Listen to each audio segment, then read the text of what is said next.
Historically दुनिया में जब जब वॉर हुआ है गोल्ड का प्राइस रेगुलरली बढ़ा है, लेकिन इस बार सिचुएशन बिल्कुल उल्टी है। वॉर रेगुलर चल रहा है एंड गोल्ड का प्राइस आपको देखने को मिल रहा है दिन ब दिन गिरता जा रहा है। गोल्ड ने पिछले 12 सालों में सबसे बड़ी गिरावट देखी है, लगभग 2 हफ्तों में 7% की गिरावट। लेकिन सवाल ये है कि ये सिचुएशन आए क्यों, ऐसा क्यों हो रहा है। आज की वीडियो में हम समझने वाले हैं कि गोल्ड में ये गिरावट क्यों आ रही है।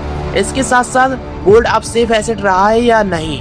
गोल्ड रेगुलरली स्टॉक मार्केट की तरह बिहेव कर रहा है। जिस तरह से स्टॉक मार्केट बढ़ता और घटता है, गोल्ड एक सेफ एसेट होने की जगह उसी तरीके से बढ़ा और घट रहा है। आने वाले समय में गोल्ड ऊपर जाएगा या नीचे, और क्या भविष्य में भी ऐसे ही रिटर्न्स मिलेंगे। So guys, welcome back to our YouTube channel. आज की वीडियो में हम इन्हीं सब टॉपिक्स के बारे में बात करने वाले हैं। सबसे पहले बेसिक सवाल है कि गोल्ड का प्राइस तय कहाँ से होता है। काफी लोगों को लगता है कि जो ज्वेलर्स के दुकानों में प्राइस ऊपर नीचे होता रहता है, उसी वजह से गोल्ड का प्राइस भी तय होता है, लेकिन ऐसा बिल्कुल भी नहीं है। गोल्ड की कीमत मुख्य 2 जगह से तय होती है। पहला है कॉमेक्स, न्यूयॉर्क कमोडिटी एक्सचेंज, और दूसरा है LMBA, London Boolean market association. ये दोनों तय करते हैं गोल्ड का प्राइस ऊपर जाएगा या नीचे, या अभी इस टाइम पे क्या प्राइस चल रहा है। यहाँ दिन में 2 बार बड़े ऑक्शन होते हैं और उसी आधार पे ग्लोबल प्राइस को डिटरमाइन किया जाता है कि गोल्ड का प्राइस इस टाइम पे क्या चल रहा है।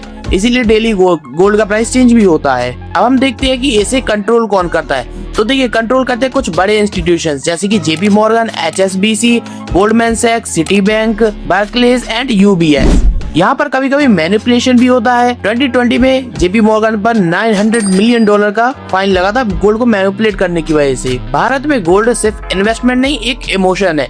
इसे ज्वेलरी की तरह भी यूज किया जाता है एंड इन्वेस्टमेंट की तरह भी। गोल्ड स्लो ग्रो करता है, स्टेडी रिटर्न्स देता है एंड लॉन्ग टर्म से देता आ रहा है।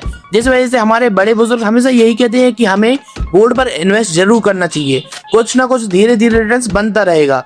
लेकिन कुछ टाइम से गोल्ड भी स्टॉक मार्केट की तरह ही बिहेव कर रहा है।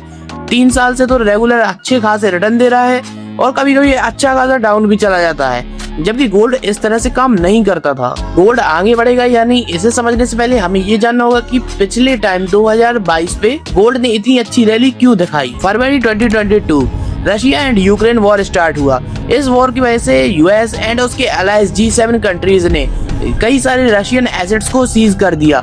लगभग $300 बिलियन जो रशिया के रखे हुए थे वो इन लोगों ने सीज कर लिए, जिस वजह से बाकी कंट्रीज को ये मैसेज किया कि अगर हम US से अच्छा रिलेशन बना के नहीं रखते तो हमारे जो डॉलर्स है वो सेफ नहीं है, क्योंकि US का डॉलर है एंड जब तक आप US से अच्छे रिलेशन पर रहते हैं डॉलर सेफ है, वरना सीज कर दिया जाएगा।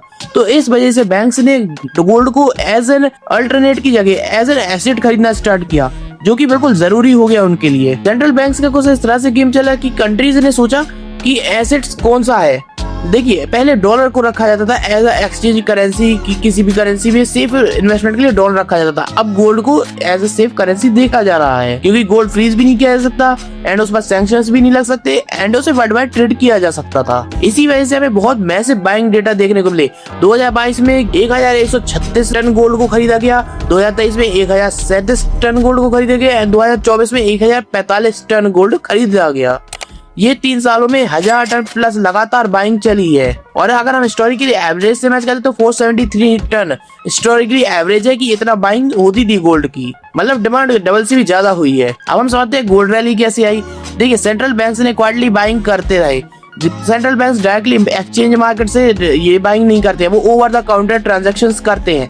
ना मीडिया रहता है ना हाईलाइट्स आती हैं, जिस वजह से अगर आपको पता भी चलता है कि सेंट्रल बैंक गोल्ड को बाय कर रहा है तो भी आप इसे इंस्टेंटली चार्ट्स पे नहीं देख सकते कि कोई अंतर आ रहा है। ये अंतर आता है 2-3 महीने के बाद, मतलब सेंट्रल बैंक ने आज बाइंग चालू की, 3 महीने बाद आपको रिफ्लेक्ट होगी, क्योंकि ये ओवर द काउंटर ट्रांजैक्शन होते हैं। और इसी वजह से 2025 में आपको डिमांड देखने को मिली 5000 टन प्लस गोल्ड का सेलिंग होने के बाद, और लोगों ने ETF होल्डिंग भी बढ़ाना शुरू कर दी। लोगों ने मार्केट से भी गोल्ड बाय करना शुरू कर दिया।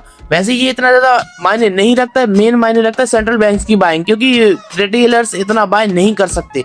फिर भी जो बाइंग हुई है उस वजह से एक बड़ा बुल रन स्टार्ट हुआ। देखिए, अब हमने तेजी को तो समझ लिया, तेजी आई क्यों थी। अब आता है सबसे इम्पोर्टेंट पार्ट, गोल्ड गिर क्यों रहा है। 28 फरवरी को US ने ईरान पर स्ट्राइक की है, जिस वजह से क्रूड ऑयल प्राइसेस बढ़ गए हैं। अब क्रूड ऑयल प्राइसेस बढ़ने से क्या अंतर आता है। देखिए, क्रूड ऑयल को मोस्टली कंट्रीज डॉलर पर खरीदती हैं। अब डॉलर को पर खरीदने के लिए लोगों को डॉलर खरीदना पड़ेगा, डॉलर मजबूत होगा। जैसे जैसे डॉलर मजबूत होता है गोल्ड प्राइस ऑटोमेटिकली उसके अपोजिट ही चलता है, क्योंकि डॉलर और गोल्ड दोनों ही सेफ एसेट्स है। अगर एक बढ़ेगा तो दूसरा घट जाता है। एंड सेकंड रीजन है इंस्टीट्यूशन सेलिंग। देखिए, मान लीजिए आप खुद इंस्टीट्यूशन हो, आपने 2022 में गोल्ड को काफी अच्छा खरीदा, अब 60% टू 100% आपका प्रॉफिट है एंड मार्केट के जो सेंटीमेंट्स है वो गोल्ड के खिलाफ है। अब आप क्या करेंगे? सीधी सीधी बात है, आप प्रॉफिट पे सेल करेंगे, निकल जाएंगे। वही हो रहा है। तो ऑब्वियसली यहाँ पर आपको गोल्ड पर प्रेशर देखने को जरूर मिलेगा। एंड इसके ऊपर एक्स्ट्रा प्रेशर्स भी है, जैसे कि ETF आउटफ्लोज। जिनने ETF पर इन्वेस्ट किया था, अब वो वहां से पैसा निकाल रहा है, कुछ प्रॉफिट होगा या लॉस होगा, निकालते जा रहे हैं। उसके बाद कॉमेक्स प्रॉफिट बुकिंग भी हो रही है, कॉमेक्स ने भी स्टार्ट कर दिया प्रॉफिट बुक करना। गल्फ कंट्रीज ने भी गोल्ड को सेल किया है पैसे के लिए, क्योंकि उन्हें कुछ जरूरत होगी, उन पैसे के लिए गोल्ड को सेल कर दिया है। तो इस वजह से गोल्ड और भी ज्यादा प्रेशर पर आ रहा है और आपको 2008 वाला क्रैश फिर से गोल्ड में देखने को मिल रहा है। अब बात कर लेते हैं, अभी गोल्ड किस वैल्यूएशन पर है, आपको बाय करना चाहिए या नहीं करना चाहिए। तो देखिए, अभी गोल्ड गिर चुका है काफी ज्यादा, लेकिन फिर भी गोल्ड 80% अपने 2025 की शुरुआत में जो था उससे ऊपर ही है। मतलब पिछले 3 सालों में बेस्ट परफॉर्मिंग एसेट रहा है और सेंट्रल बैंक्स के पास लगभग 5.2 ट्रिलियन गोल्ड अब भी है। एंड बहुत लोग सोचते हैं कि गोल्ड अब भी 50-60% रिटर्न देगा, तो ऐसा बिल्कुल भी नहीं है। गोल्ड ने एक टाइम पे कुछ सिचुएशंस बनने की वजह से 50-60% रिटर्न दे भी दिया है, लेकिन गोल्ड कभी भी ऐसा रिटर्न नहीं देता था। 10 से 12% अगर आप रिटर्न के साथ खुश हैं, आपको सेफ रिटर्न चाहिए, तो आप गोल्ड पर इन्वेस्ट कर सकते हैं। लॉन्ग टाइम हॉरिजॉन रखिए, क्योंकि इस टाइम पे प्रेशर ज्यादा है गोल्ड पर, और अगर आप लॉन्ग टाइम हॉरिजॉन रखते हैं तो आपको ये रिटर्न इजीली मिल जाएगा, जो कि FD से बेहतर है। तो कंक्लूजन यही है, अगर आप रियलिस्टिक एक्सपेक्टेशन के साथ इन्वेस्ट करते हैं तो आपको यहाँ पर अच्छे रिटर्न मिलने का चांस रहेगा। लेकिन अगर आपका अनरियलिस्टिक एक्सपेक्टेशन है कि पहले जो हुआ वही होना चाहिए, तो आपको गोल्ड से दूर रहना चाहिए। आप किसी और चीज पर इन्वेस्ट कर सकते हैं। अगर आपको वीडियो पसंद है तो लाइक कीजिए, ऐसे ढेर सारे वीडियोस की नोटिफिकेशन तुरंत पाने के लिए हमारे यूट्यूब चैनल को सब्सक्राइब करने के साथ साथ दिए गए बेल आइकन में क्लिक करके ऑल में टर्न कर दीजिएगा। सो गाइस, मिलते हैं नेक्स्ट वीडियो में। Good bye.